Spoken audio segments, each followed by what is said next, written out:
Modern Warfare 3 is finally here. What do you think about the game so far? And what did you dive into first? Obviously, for me, it was absolutely multiplayer. Maybe some of you dove into zombies. Whatever the case, let me know down below. In this video, we have everyone's favorite topic of discussion, skill-based matchmaking. We're going to talk about a few ways to possibly curb skill-based matchmaking in this video to a degree. Obviously, skill-based matchmaking is what it is, but I have a few ways to finesse it a tad bit. Now, there will be nothing in this video regarding reverse boosting or creating Smurf accounts or anything of that nature. These are real theories that I have tried and I decided to share with you guys. Players and influencers already seem to be pretty fed up with skill-based matchmaking. ExoGhost tweeted, as expected, SBMM is ruining Modern Warfare 3. I'm camo grinding and playing against teams giving each other callouts with crimson, iridescent skins, and fully knitted out Modern Warfare 2 guns. And there's a response here saying, I highly recommend every single player use every possible matchmaking exploit possible. I cannot even explain how many creators use them for gameplays. No judgment here. Call of Duty's SBMM isn't SBMM, it's EOMM. If it manipulates you, manipulate it back. And by the way, if some of you guys were curious, what EOMM means is engagement optimized matchmaking. An engagement optimized matchmaking system essentially puts you in a lobby with people that play just like you.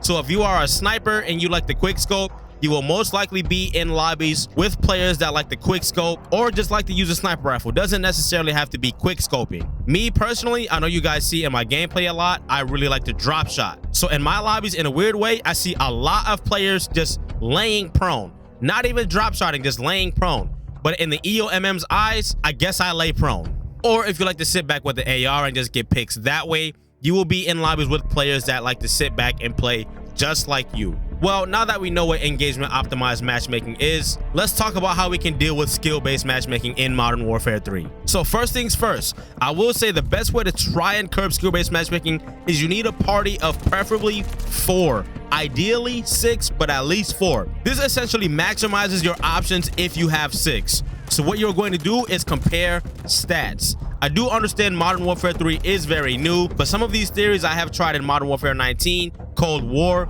and even Modern Warfare 2. So this one may be a bit obvious, but first, try and have your friend with the lowest KD be host. So a KD of a 0.79 is going to be a below average player. And I'm not trying to shame anyone with a below average KD. I'm literally just speaking statistically here. So if you have a friend that has a below average KD ratio, by all means, try making them host. A KD ratio of a 0.80 to a 1.20 is considered average. That is a pretty wide range there. So although this is most of the player base, maybe you want the teammate with the 1.05 KD if that is the lowest in your squad. Next, we're going to talk about score per minute. This one is super slept on. Subjectively, this is significantly more important than the kill death ratio. A lot of guys with low KDs may have a high score per minute. This could be the case for those hardcore objective players. So be transparent with your team. I do understand why people may or may not want to gatekeep their stats. Maybe you have some people around you that like to clown you for underperforming. If that's the case, kick them to the curb, find a new squad. But it's important to be transparent with your squad about this if you want to try and curb SBMM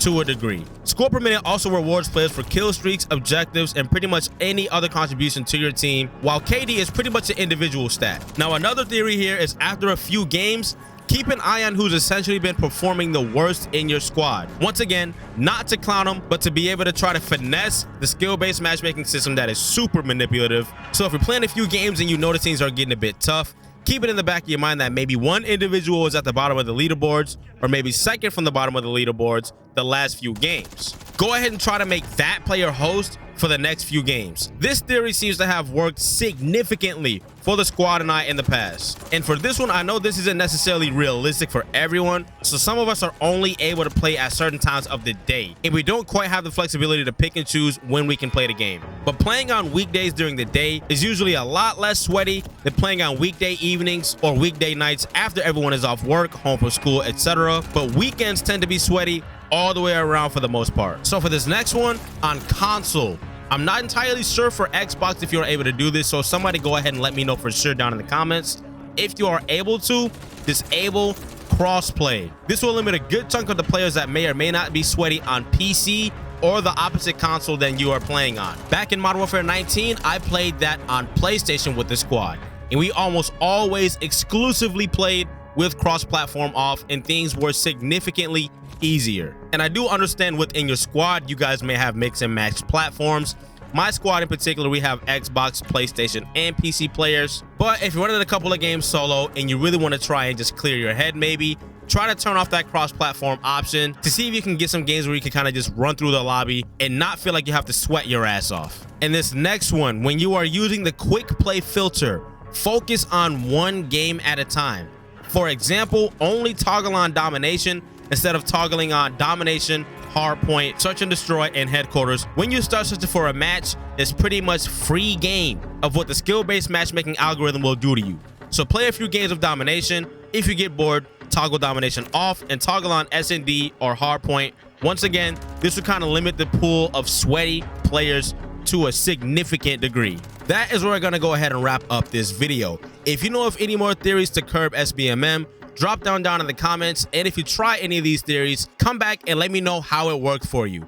If you made it to the end of the video, thank you for sticking around. And if you dug the content, consider subscribing. I upload 2 videos every Tuesday and Friday, and Modern Warfare 3 is here. Let's have a good year. I'd love to have you on board. All y'all take care, and I'm out.